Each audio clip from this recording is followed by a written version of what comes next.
ಸಾಕಷ್ಟು ಆಕಳುಗಳು ಎತ್ತುಗಳು ಮಾಲಕರಿಲ್ಲ ದನಗಳು ಸರ್. ಒಬ್ಬ ಮಾಲಕರಿಲ್ಲ, ನೂರಾರು ದನಗಳು ಕೊಡ್ತಾವ ಸರ್. ಹಿಂದೆ ಒಂದ್ ಸಮಯ ಇತ್ತು, ಜನ ರೋಡ್ ಮೇಲೆ ನಿಂತು ಬಾಳಿಕೆ ತಿಂತಿರೋ, ಸಪ್ಪೆ ಅಲ್ಲೇ ಬೀಳ್ತಿರೋ, ಅಟ್ಲೀಸ್ಟ್ ಬಾಳಿ ಸಪ್ಪೆ ತಿಂದು ಬದುಕ್ತಿರು. ಈಗ ಜನ ಸಿಸ್ಟಮೆಟಿಕ್ ಆಗಿ ಮನೆ ಒಯ್ದೇ ತಿಲ್ಲತ್ತಾರ ಸರ್. ಎಲ್ಲಾ ದನಗಳು ಇಲ್ಲ ರಿಯಲಿ ಸರ್, ಸತ್ಯ ಮಾತಾಡತ್ತೀವಿ ನಾವು. ರೋಡ್ ಮೇಲೆ ತಿಂತಿದ್ದೇವೆ ನಾವು. ಈಗ ಯಾರು ತಿಂಬಾರ ನಾಸ್ಲತ್ತೀವಿ ನಾವು. ಸ್ವಚ್ಛ ಭಾರತ್ ಒಳ್ಳೇದು.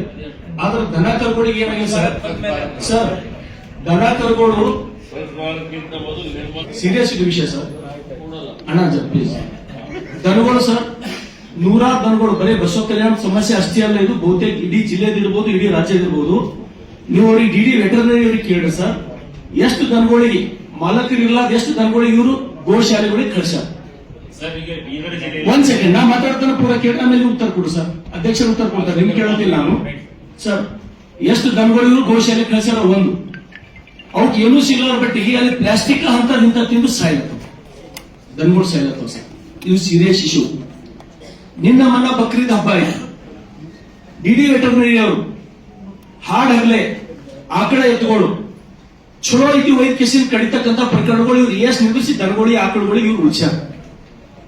ಎಸ್ ಅಂತ ಉಳಿಸಿದ ಉದಾಹರಣೆಗಳು. ಯಾಕೆ ಜಾನುವಾರುಗಳ ಸಂಖ್ಯೆ ಕಡಿಮೆ ಆಗತ್ತದ? ಹಾಡಾಗ್ಲೆ ಕಡಿಲತ್ತಾರ, ಕಡಿಮೆ ಆಗತ್ತ. ನಾವು ಕಣ್ಣು ಮುಚ್ಕೊಂಡು ನೋಡ್ಲತ್ತೀವಿ, ಕಡಿಯೋದು ಕಡಿಮೆ ಆಗತ್ತ. ಅದಕ್ಕೆ ದಯಮಾಡಿ ತಾವು ನನಗೆ ಉತ್ತರ ಕೊಡ್ರಿ, ಅಥವಾ ಇಲ್ಲಾಂದ್ರೆ ಹಿಂಗಿಲ್ಲ ನಾನು ಇಡೀ ಜಿಲ್ಲೆದೊಳಗೆ ಎಲ್ಲನೂ ಒಂದ್ ಕಡೆನೂ ಒಂದ್ ಆಕಳ ಒಂದ್ ಎತ್ತ ಕಡಿದಿಲ್ಲ ಅಂತೇಳಿ ಅಧ್ಯಕ್ಷರಿಗೆ ಉತ್ತರ ಕೊಡ್ರಿ. ಇಲ್ಲ ನೀವು ಉಳಿಸಿರಿ, ನಾ ಈಸು ಉಳಿಸಿನಿ ಅಂತ ಹೇಳಿ ಉತ್ತರ ಕೊಡ್ರಿ. ಅಥವಾ ಎಷ್ಟು ದನ ಕರುಗಳಿಗೆ ನೀವು ಗೋಶಾಲೆ ಕಳಿಸಿರಿ ಅಂತಕ್ಕಂಥ ಸಭೆ ಮಾಹಿತಿ ತುಂಬ. ಒಟ್ಟಾರೆ ಸರ್, ಈ ವೆಟರ್ನರಿ ಇಲಾಖೆದವರಿಗೆ ಆ ಎತ್ತುಗಳಿಗೆ ಆಕಳುಗಳಿಗೆ ಉಳಿಸಬೇಕಂತಕ್ಕಂಥ ಯಾವುದೇ ನೀವು ಮನಸ್ಥಿತಿಯಲ್ಲಿ ನೌಕರಿ ಮಾಡ್ತಾ ಇಲ್ಲ. ಮತ್ತೆ ಯಾವುದೇ ಜಿಲ್ಲಾಧಿಕಾರಿಗಳು ಸರ್, ಇನ್ನೊಂದು ಬಹಳ ನೋವಿನಿಂದ ಹೇಳ್ತೀನಿ ನಾನು, ಯಾವುದೇ ಡಿಸ್ಟ್ರಿಕ್ಟ್ ಲೆವೆಲ್ ಆಫೀಸರ್ಗಳು ಡಿಸಿ ಮತ್ತು SP ಎಷ್ಟು ಸಲ ತಾಲೂಕಾ ಹೆಡ್ ಕ್ವಾರ್ಟರ್ ಬಂದಾರ, ಅಷ್ಟು ಸಲ ಇವ್ರು ತಾಲೂಕಾ ಹೆಡ್ ಕ್ವಾರ್ಟರ್ ಬಂದಾರ ಅಂತ ಕೇಳಿ ಸರ್. DC SP ಎಷ್ಟು ಸಲ ಬರ್ತಾರಂದ್ರೆ ಅರ್ಧ ಸಲ ಬಂದಾರ ಅಂತ ಕೇಳಿ ಸರ್.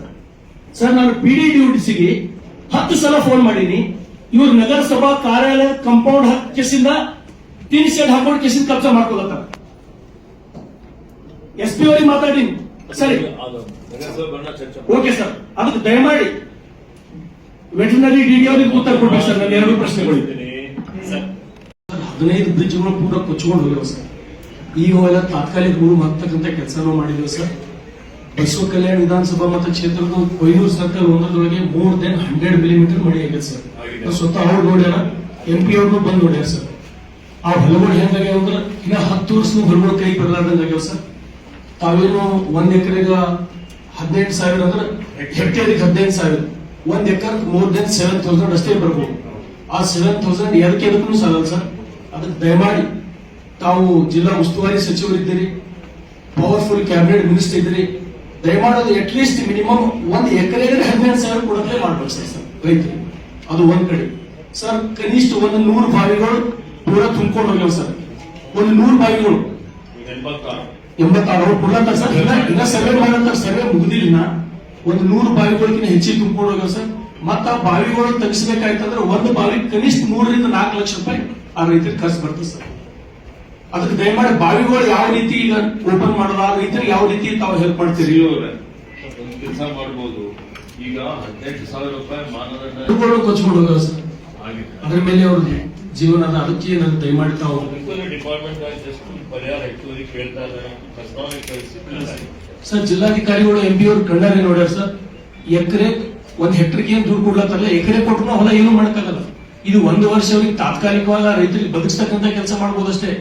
ಈಗ ಹೊಲಗಳು 1,000 ಎಕರೆ ಹೊಲಗಳು ಹೆಂಗಾಗ್ಯಾವ ಅಂದ್ರ, ಆ ಹೊಲ ಮತ್ತೆ ಮಣ್ಣು ಹಾಕಿ ರಿಪೇರಿ ಮಾಡ್ಬೇಕಂದ್ರೆ ಹೊಸ ಹೊಲ ತೊಂಬದು ಒಳ್ಳೇದದ, ಅದಕ್ಕೆ ರಿಪೇರಿ ಮಾಡೋಷ್ಟು ಅಷ್ಟು ದುಷ್ಟದ, ಆ ರೀತಿ ಹಾಳಾಗಿದೆ ಸರ್. ಅದಕ್ಕೆ ದಯಮಾಡಿ ಮಿನಿಮಮ್ ತಾವೇನು ಹೆಕ್ಟೇರ್ ಕೊಡ್ಲತ್ತೀರಿ, ಅದು ಮಿನಿಮಮ್ ಎಕರೆ ಕೊಡ್ತಕ್ಕಂಥ ಕೆಲಸ ಮಾಡ್ತೀವಿ ಸರ್. ಯಾಕಂದ್ರೆ ಬಹಳ 1 ಲಕ್ಷ ಎಕರೆ ಇಲ್ಲ, ಏನಿಲ್ಲ, ಹಾರ್ಡ್ಲಿ 1000, ಭಾಳ ಅಂದ್ರೆ 1,500. ಮಿನಿಮಮ್ 25,000 ಎಕರೆ ಕೊಟ್ಟರು ರೈತರು ಈ ಸಲ ಒಂದು ಬದುಕು ನಡೆಸಬಹುದು ಸರ್.